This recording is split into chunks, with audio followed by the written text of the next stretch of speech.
Bonjour et bienvenue à tous pour ce nouvel épisode de la Bible habitée. Cet épisode de la série qui souhaite entrer dans la Bible avec des objets de notre quotidien, de notre maison en ce temps de confinement. Et aujourd'hui, je souhaiterais que nous soyons accompagnés de l'olivier. L'olivier qui est un arbre qui est très présent dans la Bible du fait de la culture méditerranéenne qui est sous-jacente, qui nourrit la Bible. L'olivier va nous accompagner et plus particulièrement le rameau d'olivier. Ce rameau d'olivier, vous savez, qui est un symbole de la paix au niveau international avec cette colombe qui a ce rameau d'olivier dans le bec. Est-ce que vous savez à quel épisode biblique correspond cette colombe de la paix? Je vous laisse chercher. Exactement. C'est l'épisode du déluge. L'épisode où Noé, qui est dans son arche avec les animaux, souhaite savoir si les eaux sont descendues sur la terre et s'il va pouvoir de nouveau s'installer, de nouveau recréer la vie, recréer l'alliance avec Dieu. Et pour cela, Noé va envoyer d'abord un corbeau qui revient sans rien, bredouille, puis une colombe qui revient avec le rameau d'olivier dans le bec. Noé, on peut imaginer la joie de Noé quand il voit cette colombe avec le rameau d'olivier qui revient vers lui. C'est donc ce rameau d'olivier le symbole d'une paix, d'une vie qui peut recommencer. Et c'est surtout le symbole de l'espérance dans une terre dévastée. Et peut-être que cette image peut nous parler à nous dans un temps un peu troublé du confinement, dans une société un peu morose. Peut-être que nous pouvons recevoir de cet olivier, recevoir de la Bible, la mission d'aller moissonner l'espérance dans le monde, là où nous en sommes, d'être des porteurs d'espérance pour ceux qui en ont le plus besoin, comme Noé qui attendait impatiemment le retour de la colombe.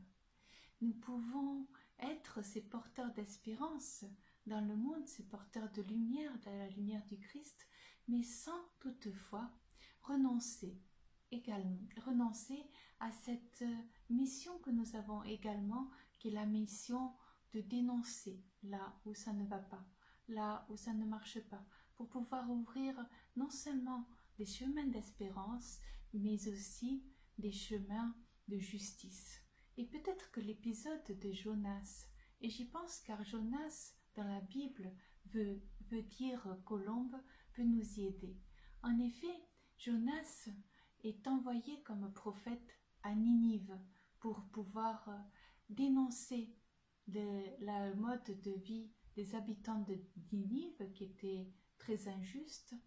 Et lorsqu'il finalement il accepte la mission, et d'ailleurs ça prend un peu de temps pour qu'il accepte la mission, je vous invite à ouvrir la Bible pour voir tous les obstacles et toutes les fuites qu'il fait avant.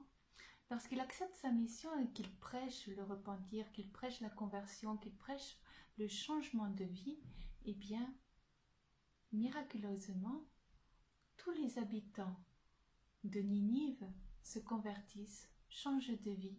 Et on dit que même les animaux accompagnent ce changement de vie en montrant des signes de deuil. Et c'est vraiment un des épisodes avec celui de Noé où la création et l'être humain sont complètement portent cette mission de se transformer pour pouvoir laisser la vie se déployer. Et peut-être que dans notre vie d'aujourd'hui, nous avons à apporter ces deux messages, les messages de l'espérance et le message du changement de vie plus écologique pour pouvoir sortir non seulement de l'épidémie, mais aussi de toutes ces menaces qui affectent notre planète. C'est donc à la fois avec l'espérance d'une main, avec la dénonciation de l'autre, que nous pouvons être au service du projet de bonheur de Dieu pour l'humanité.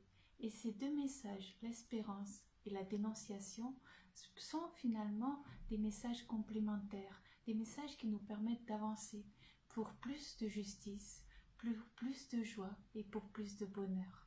C'est donc le rameau d'olivier et le prophète Jonas, qui veut dire colombe, qui nous ont menés jusqu'ici dans cet épisode biblique, dans une réflexion sur ce que nous pouvons faire cette semaine en tant que porteurs d'espérance. Je vous souhaite une très belle journée et je vous dis à très bientôt. Très bonne semaine à vous. Au revoir.